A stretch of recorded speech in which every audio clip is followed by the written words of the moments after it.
Are you struggling to create an intentional headspace, unable to connect deeper with yourself? Come, and together let's address the elephant in the room. I'm your host, Sinead Roche, and this is the Uncomfortable Podcast. When I was in high school, I did 10 APs, which, if you don't know what APs are, they're basically like college courses that you take in high school. And I would say maybe they're the American equivalent as to A levels, but they're not as difficult. I was also in 2 varsity sports. I played lacrosse and I also did track. I wasn't really good at track, but that's besides the point. And I was also the captain of the jumps team for track. I was in German school as well. I had to go there Thursdays or Saturdays, and that was honestly for like 12 years of my life. And I was getting 2 speaking diplomas basically. And I also started a clothing brand, which was The Uncomfortable, which is kind of where Uncomfortable Podcast also stems from. It wasn't that good, but I started that then there as well. And I also was applying for uni at the time. So a lot of applications that you have to write besides the homework that you're doing. And lastly, I was also club leader and founder of 3 clubs. I was the founder of 2 clubs, and I led one of the political clubs on campus as well at my high school. And safe to say, this plus just, normal living, plus high school, in general, and also just like classes, even if they're not APs, it was a lot. It was a lot. And although at this time point, it's not like many of these things had any income or like were going towards an income, I would characterize myself as a hustler or as someone just who was very ambitious. And because I was doing so many things, it required me to be very disciplined with it and also to make sure that I was allocating time and towards everything. And at the end of it all, keep in mind this was also during COVID, so there was also that factor going on and like a lot of isolation as well. But basically at the end of my high school career, let's say, call it like that, I was completely burnt out. I was completely burnt out. I was exhausted. I was tired. I didn't really know why I did the things that I did. And even looking back now, sometimes I'm like, what the fuck was I really on? Like, no one was forcing me to do all those things. But I really did want to do many of them, and I had a lot of fun even looking back now. And the thing is though, because I was able to reflect a lot on that time, I realized that I had a really fucked up idea of what discipline and consistency, what that needed to look like. And because I practiced it in a very fucked up way in terms of really exhausting myself to the point where I had no more capacity for myself and for joy or for anything really, I realized that I was operating from a place of self-punishment and self-criticism. And I think that's what made it really hard to, at the moment or in that moment, to even appreciate what I was doing, because it was really just stemming from a place of self-punishment rather than what discipline really is, which is about, loving yourself to the highest degree. And so as I moved forward within, I would say, like my uni career, or as I got into my bachelor's, I started to understand that I no longer wanted to be that type of quote unquote hustler. And if I'm being honest, I really saw being a hustler at that point, even in a negative way. But I knew that I had a lot of goals. I still do have a lot of goals. I still want to do a lot of things. I want to try out a lot of things. And because of that, I knew that I had to cultivate a healthier version of what discipline looks like, what consistency looks like. And as time has gone on, and I'll talk about definitely what I've done to get to this point, but as time has gone on, I realized that whatever discipline used to look like for me doesn't have to. There's other options, there's other ways. And because of this reframing that I've had to do for myself, which I'm hoping that through this episode you'll maybe be able to do for yourself, I am no longer like viewing myself as that type of hustler who is 24/7 on the grind. I think definitely, like, especially in the US, we have like hustle culture. And it's not even the fact that like I'm in Europe now, but it's really the fact that I took the time to, yeah, relook at what that means to me and understand that my hustle doesn't have to be so harsh the way it used to.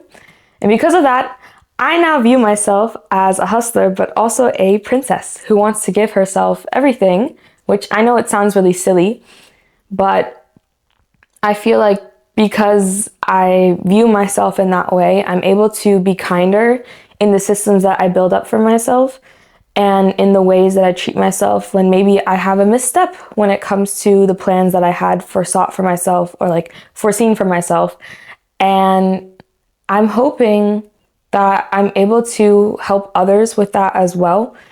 Because I think lots of people, when they think of disciplined persons, it's always something that's really harsh. It's always something that's go, go, go. Doesn't matter if you're tired. It doesn't matter if you're exhausted. If you have, other things come up, you still have to be able to do the work.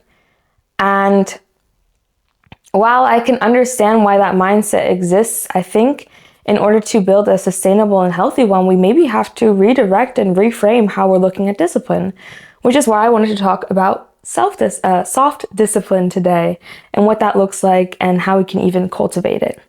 But before we get into that, let's talk about what discipline is in general.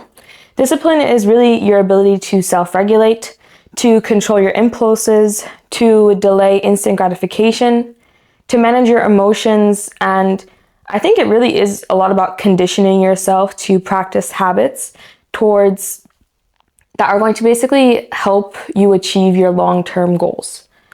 And in the past, and even now, I would say, I always associate discipline. Well, first of all, the way that I learned discipline initially was, I think, just through going to the gym, through being made to go through the gym. And so when I think of people or like archetypes in my head who I guess embody discipline for me, I would say it's like David Goggins, Simone Biles. I think of like fitness influencers, and when you see like their day in their lives and like what they do, it's crazy. It really is insane. And I think it's awesome. Don't get me wrong, but I think it's super harsh.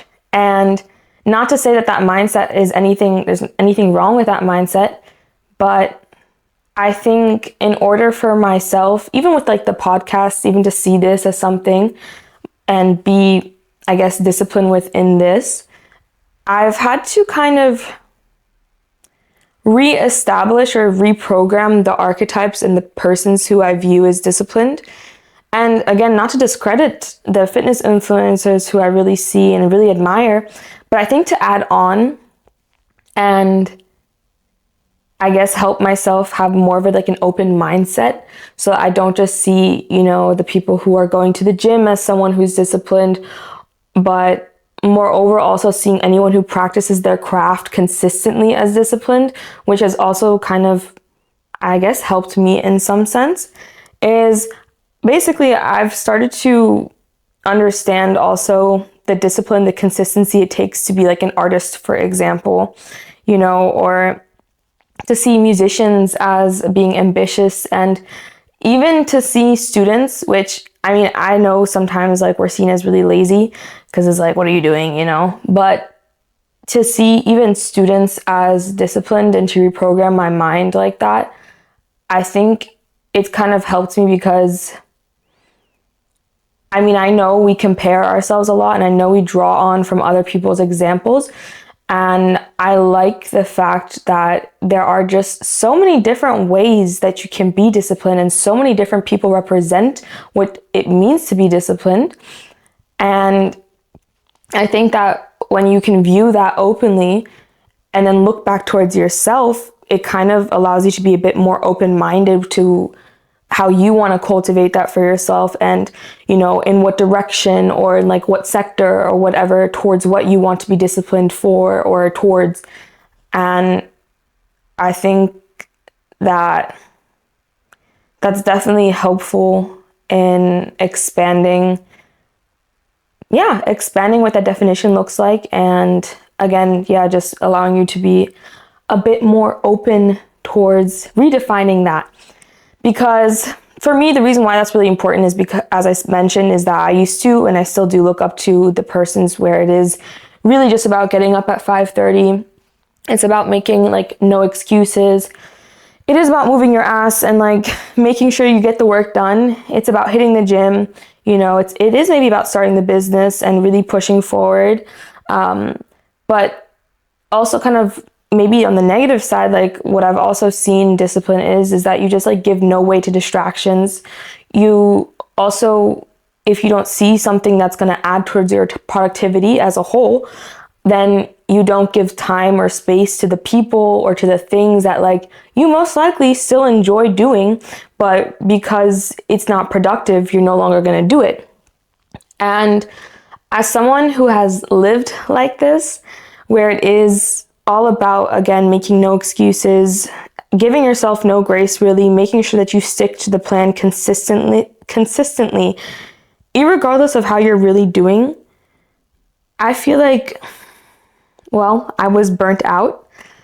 And especially when I used to make missteps or, when I really wasn't in the mood for something, to do something or to be consistent, like occasionally, I feel like I would punish myself a lot.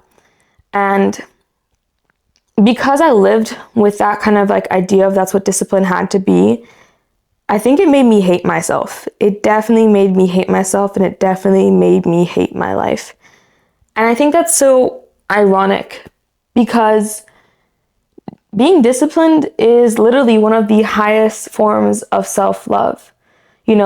When you're choosing to prioritize your goals and your habits and your growth over like immediate gratification, when you're choosing to invest in habits that can contribute to a better you, and basically you show respect to yourself and your ambition and your potential, it's all about self-love at the end of the day. But if what you view as consistency, what you view as being disciplined, makes you fucking miserable every single time you have a misstep, or not even when you have a misstep or when you fuck up, but just in general going through the process, then actually what the fuck is the point? Because then it's really not about self-love and honoring yourself and showing up for yourself, but it's just about continuing to punishing yourself for the fact that you're not where you're supposed to be, quote unquote, not where you're supposed to be, like. And I think through realizing my burnout, like at the end of high school, and just realizing that I was missing out on life, and because I was so strict with myself, I realized that I had to change.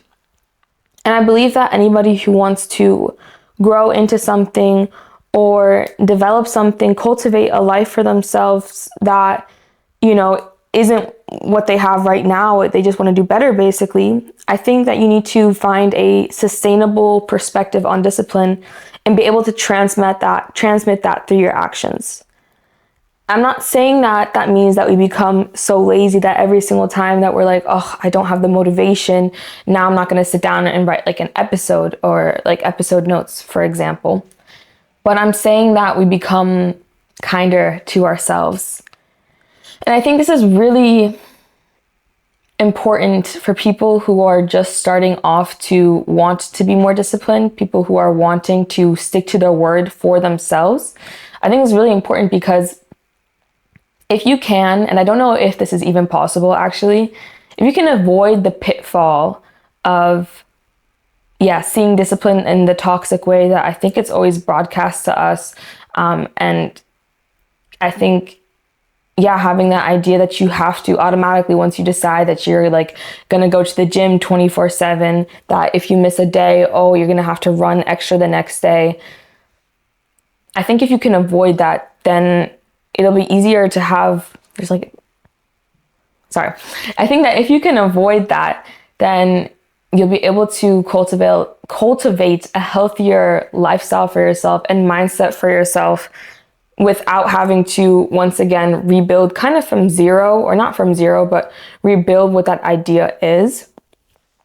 But I don't really even know if that's possible to avoid, falling into that pitfall because, and this is why I mentioned this before, that the fact that we compare ourselves are because we have so many idols who we look up to and we see, how they're able to get the stuff done that they need to do.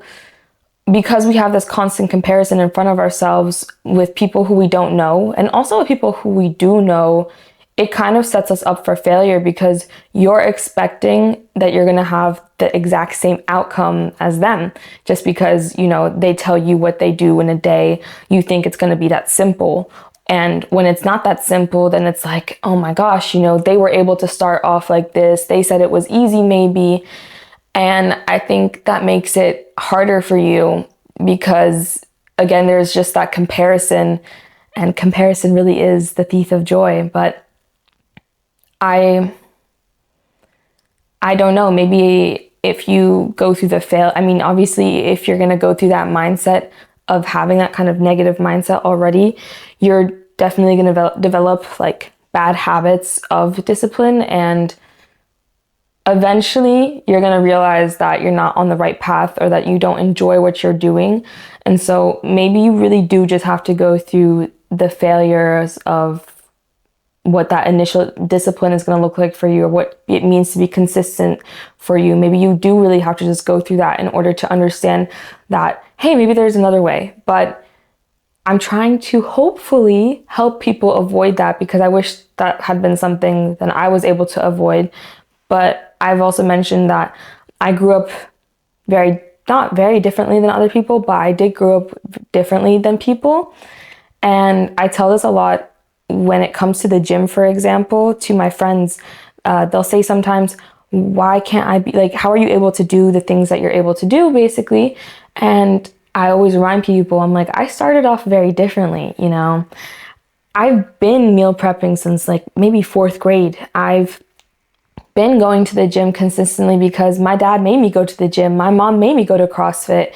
This is something that was pushed onto me, but I have so many hours of practice in it and so many hours, and I guess experience in making it also like happy and like a healthy experience for me, that's why I'm able to be where I'm at right now. That's maybe why it looks so easy, but trust me, it wasn't easy. And I know that's really difficult to like not look towards other people. And you want to take inspiration from people, but at some point it really does just lead to you comparing yourself. So hopefully we can try to avoid that. But even if we cannot, eventually, just through mistakes and missteps and realizing that this is not what we want for ourselves, you're going to realize that, okay, maybe it's time to change. And maybe then you'll come back to this episode and you'll be reminded that there's other ways, there's other options. So let's really get into what that means and what that looks like.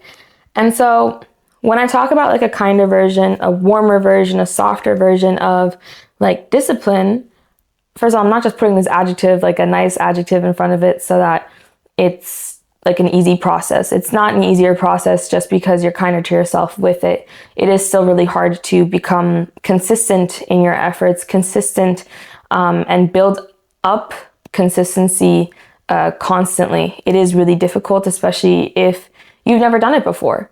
And so just because we say it's warm or soft discipline doesn't mean that it's not hard. It is still very difficult.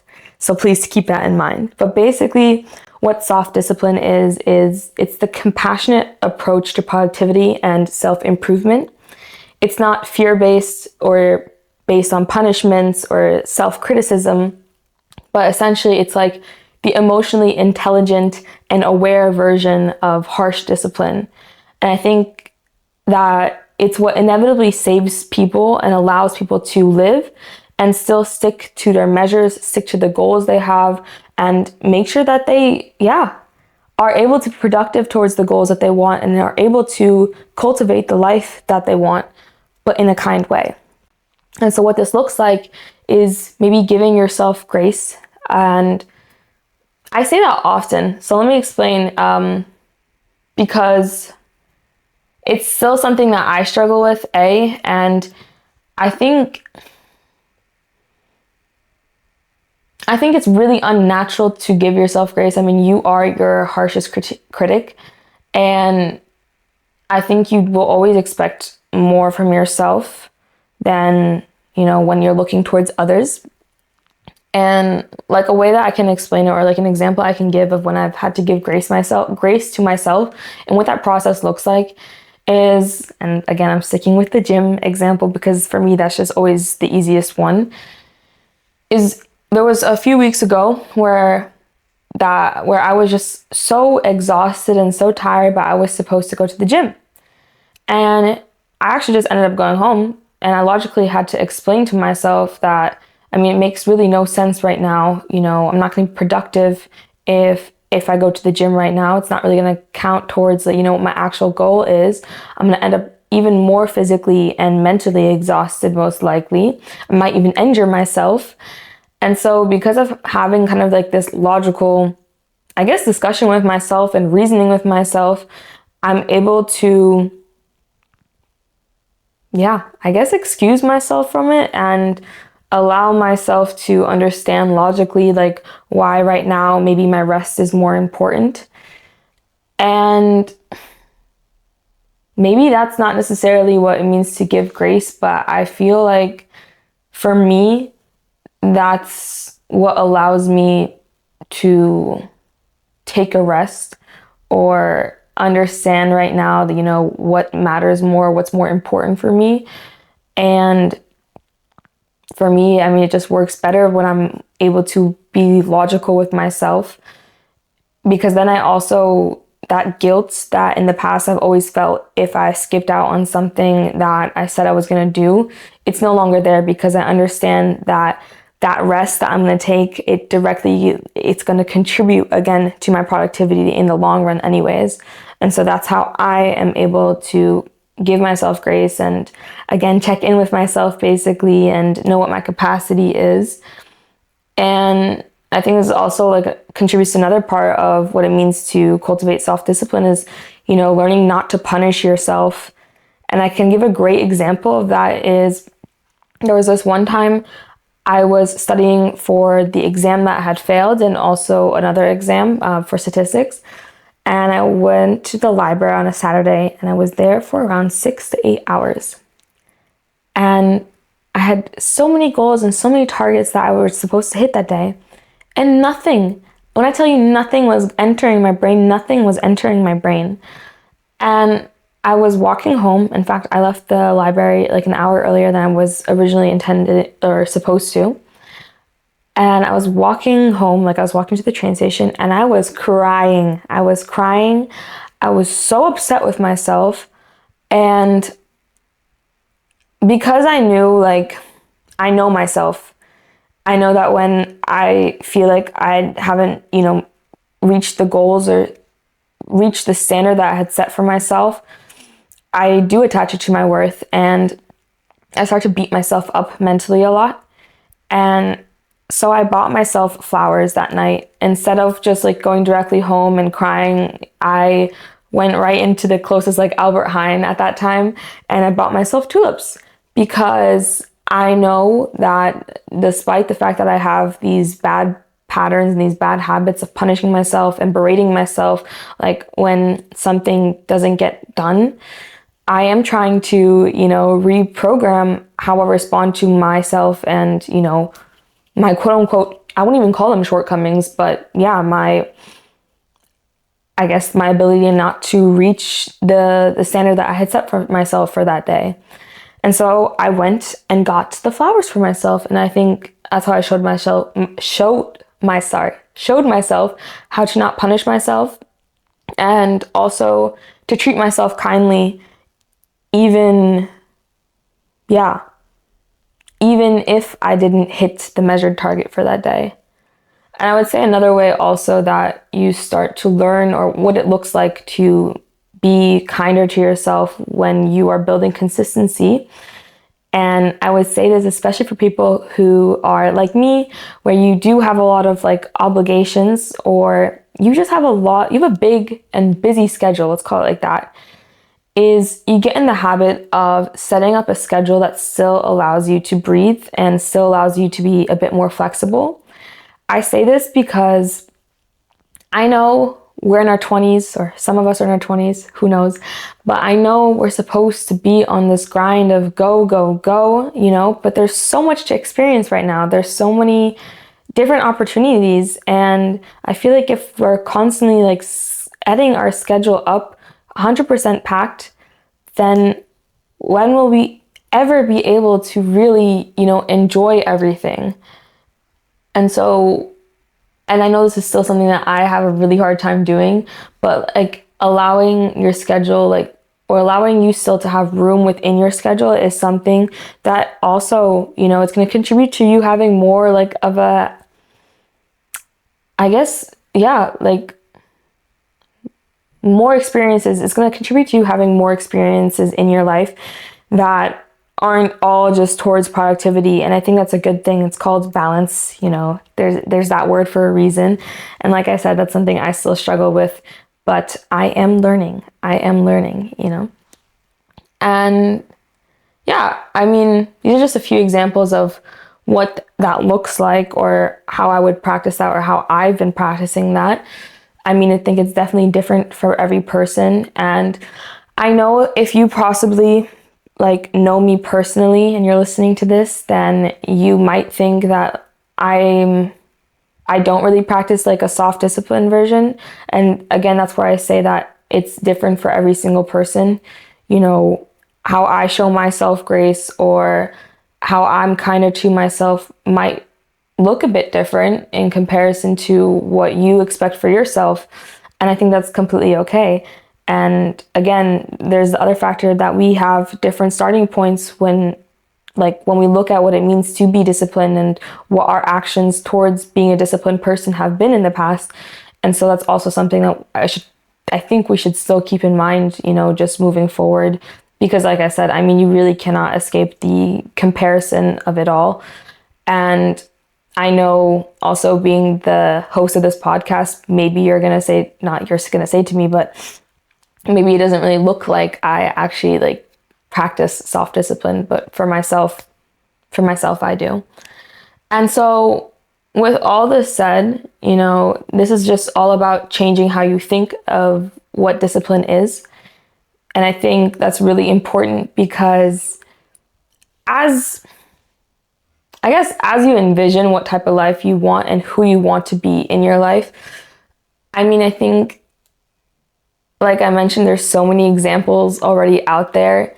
And because we have free will, and because we have imagination and creativity, I think if you're able to sit down with yourself and also be realistic with yourself, that will set you up for a sustainable and healthy lifestyle, and a healthier version of discipline, and just a healthier relationship that you have towards what it means to be productive and what it means to be consistent. And I think that's just going to overall help to improve like your quality of life, and especially as you take on new opportunities and you set new goals for yourself, it's really important to understand at the end of the day that this discipline in itself is really all about respecting who you are. And so don't make it something that you hate and something that punishes you constantly, or don't envision it as something that is going to be so harsh and so difficult that you feel so miserable in it. But moving on, I will also be making an episode, because I know right now, again, it's just about reframing how you view discipline. I will definitely be making an episode on what it means and what the actions actually are to learn to be consistent. And I'll be doing it not just for the gym, because I know I use that example a lot, but I digress. And like I said, I had a different upbringing with what it means to be disciplined, but I can now honestly tell you, even though I still am a hustler, and quite often I have been called that, especially recently, and I understand why, don't get me wrong, I definitely view myself as a princess who wants to give herself everything, and I want to reach my goals and not be dead and exhausted and realize like a few years later that I missed out on so much of my life because I wanted to be so strict. And so I guess there are kind of benefits to this if you just look at my life. But Again, it's up to everyone, and I don't know if you can really escape the pitfall of developing that initial like toxic discipline, or at least like really harsh discipline. Again, this is subjective and it depends on person to person. But with all that said, coming to the conclusion of this episode, if you are someone who wants to become disciplined or consistent, or already is someone who is consistent and disciplined, but needs to adjust and rethink and reprogram what that looks like, I want you to ask yourself, do you feel like your habits and your current mindset that you have towards consistency is genuinely sustainable? And would you recommend it to another person who you love? And with all that said, guys, thank you so much for listening to today's episode. Bye. Hey guys, thanks so much for tuning into this week's episode of the Uncomfortable Podcast. Make sure to tune in every Monday for a new episode on Spotify and YouTube, and go ahead and check out our TikTok and our Instagram for more content. Bye.